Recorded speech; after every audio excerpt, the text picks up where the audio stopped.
When you got nothing better to do, it's time to get hanging with the hers. Hey guys, this is a video response to Asia Dang. It was like saying about 3 things that you dislike about yourself and then 3 things that you love about yourself. And something that she had mentioned in her video was about modeling and how she was so lucky and so blessed to come out of the industry completely unscathed. Unfortunately, I wasn't so lucky. I modeled in my late teens and my early 20s, and actually my agent created a new category for me, which is basically an average category, but I was too short to be a plus model and I was too tall to be a petite model. So she created, and I was too plus size to be a petite model too. So my agent created a new category called plus petite, and which is basically an average size. I mean, at that point I was 5'5", so you know, it was an average size, and I was a size, I think when I first went into modeling I was a size 12. And which, you know, I mean, like that's like, when you look at the average person, that's the average size. And it's not fat or anything like that, it's just average. So so I modeled for a few years and I did really well modeling, and I had a lot of gigs, and I did mainly runway shows, and a lot of people really liked my look, and they, you know, it was kind of, it set a precedent in Ottawa as far as categories of models go, because now there was like a whole new area that was open, and the people who owned shops and stuff and they were selling items, you know, they liked to use models of average size because it was selling the stuff that was in their stores, which, you know, catered to average size people. Because, you know, I mean, like, yeah, you got your high fashion, which, you know, the endlessly tall ladies size 0, and then you have the really small ladies with the petite, you know. So I was able to go in and start up a whole new genre, I guess, a whole new category. It was a lot of fun. I enjoyed it. But I was first diagnosed with an eating disorder when I was 13. I was diagnosed with anorexia, bulimia nervosa. And while I never went to where I was a skeleton size, it's something that I struggled with internally almost all my teenage years, and then I kind of got through it for a while. And then once I got into modeling, and we'd actually moved from, well, actually I'd finished my school in Australia, and then we'd moved to Hong Kong, and we were actually supposed to be moving to Australia, but while I was there, my auntie who was living in Canada had passed away, and so my parents went to Canada to clean up her place and, you know, everything. And well, my dad suffered a heart attack and ended up in the Ottawa Civic Heart Institute and had open heart surgery. So they decided, they thought it was best for him to move to Ottawa, where he had a friend and where they could also be close to the Heart Institute. So that's how we ended up in Canada.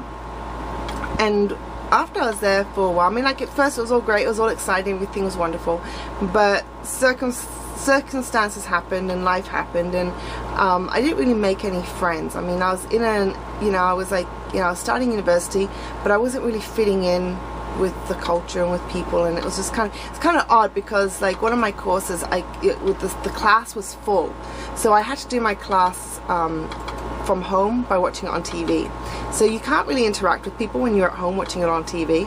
And then my other classes were like at night or whatever, so I didn't really meet many people while I was at university that I could say, well, yeah, because I didn't live in a dorm or anything, I still lived at home. And so I didn't really have that kind of interaction. I did meet some people from church, and that was cool, and some became really good friends, but it took me a while to get there. So I did lapse into a depression, and so that kind of jump-started the start of the eating disorder again, because it was kind of all just one sort of thing.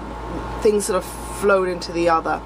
And so then when I started modeling, I really kind of got into the eating disorder to quite a bad place. Well, I was actually put into the hospital and was actually force-fed. So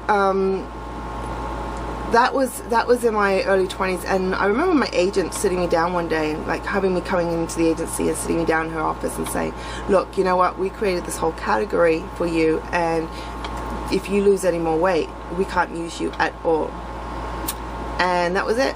So I mean, it was really hard for me, because it's like, you know, either I was too fat for something or I was too skinny for something, and it's like I never just fit in.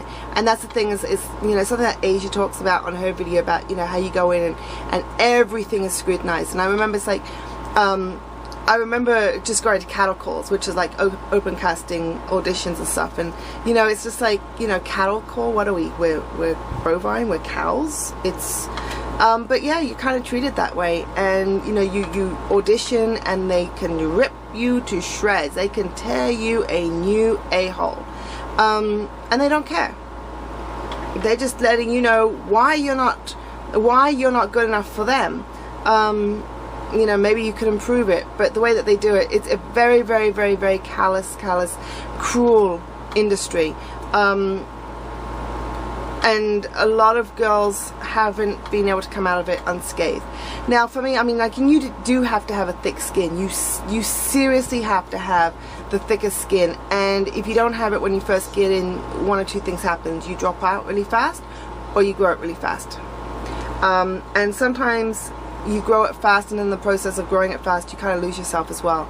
And that's how I saw a lot of drugs and stuff getting rampant as well, within the industry, because a lot of girls were coping by, you know, other means. Now this is, you know, this is like 20 odd years ago, so I'm sure it's still in the industry. I mean, like, things haven't changed as far as that goes.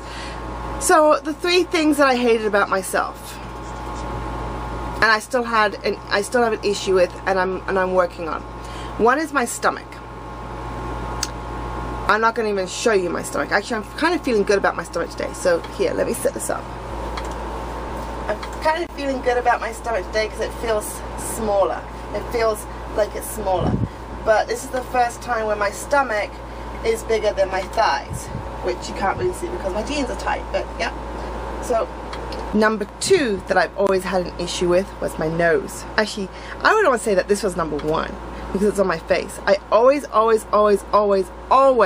had an issue with my nose because I got a little bit of a hump there. And as a kid, I used to think it was like the most atrocious, horrible thing ever. But it took me many years. In fact, it took me up until my dad passing 3 years ago for me to finally notice how much I look like my dad and how we have the exact same nose. And his mum has the same nose. So now I look at my nose and it's like, you know what? I really love my nose. So those are 1 and 2 things which I hate, and now I'm kind of starting to... My nose I love. Sometimes I have a bit of an issue with it, but most of the time I love it.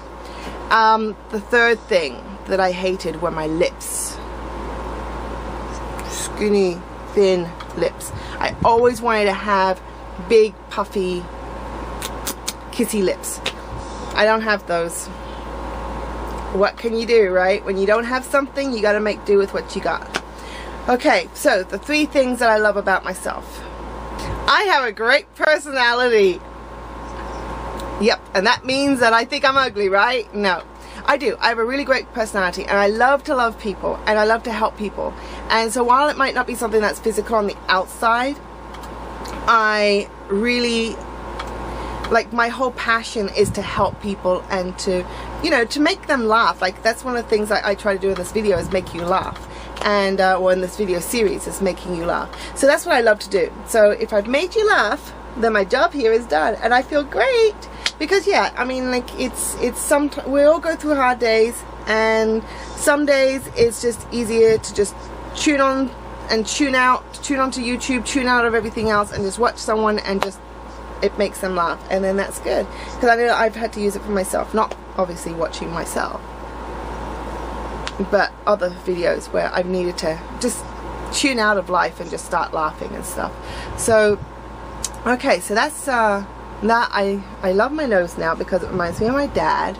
My eyes, I love love my eyes. And again, that's something I had to come to terms with as well, because I didn't always love my eyes. I never got my, like the eyelids I had a problem with, but my eyes, I love them. I love the color of them. I love that in some lighting they're green, and in others they're such a dark chocolate brown, and I love that around the outside ring of the colored part, which is the iris, it's kind of a lavender color, and it's just it's again something that I've just recently come to. I've really, in the last few years, like I said, the whole modeling industry, my whole life, I've had a lot of self-esteem issues and such. And then being in the modeling, which you think, if you got self-esteem issues, why would you go into an industry where they tear you to shreds and make your self-esteem even worse? Why do we do these things? I don't know. But yeah, so it's only been in the last few years that I've actually finally been able to look at myself and say, you know what, you're gorgeous and I really, really love you. So what's that? That's 3 things now? That's my personality, my nose, and my eyes are the things that I really love. So anyway, so this is my response to Asia. Asia, I'm really, really happy that you were able to come out of the industry completely unscathed. That's tremendous, because there's not very many people, girls or boys, that I know who have been able to do that. So that is really, really fantastic, and I'm so glad that you've come to a place where you've been able to love yourself and embrace yourself for your wholeness and your fullness. Now, you know what, I'm at a point where I'm a lot older now. I really hate that. I am so hating it, because it's like in my mind, I'm still like, you know, in my early 20s. Oh wait, is my hair all messed up today? Did I mess it up? In my mind, I'm still in my early 20s, right? But by my age standard, I'm not. So there's a lot of things that I shouldn't be doing that I do, and then there's a lot of things that I want to be doing that I can't. So it's like, but anyway, such is life, and you know, we got to take what we can take, and you know, give what we give, and enjoy it to the fullest, I guess. So thanks, Asia, for your video. That was really great, and I hope you like my video response, and love to chat with you sometime a little bit more about stuff. Take care. Love you guys. See you on the flip side. And yeah, leave me a video response to this video, the one that you just seen now. Leave your comments below, and click on over to Asia's channel, which I'm going to put the link to right here. Can you see it over here? And to that video in specifically, watch that video, and then do a video response to her too. So that would be really cool, because then we'd all be doing video responses, and that's really cool, because that's how we get the community going and getting interactive with one another. That's super, super cool. Alright guys, that's it for today. I shall talk to you later. Love you. See you on the flip side. And that's it. Like this video. Bye. Now don't you forget to like this video, subscribe to our channel, and share it all with your friends. Till next time, hanging with the Hurs.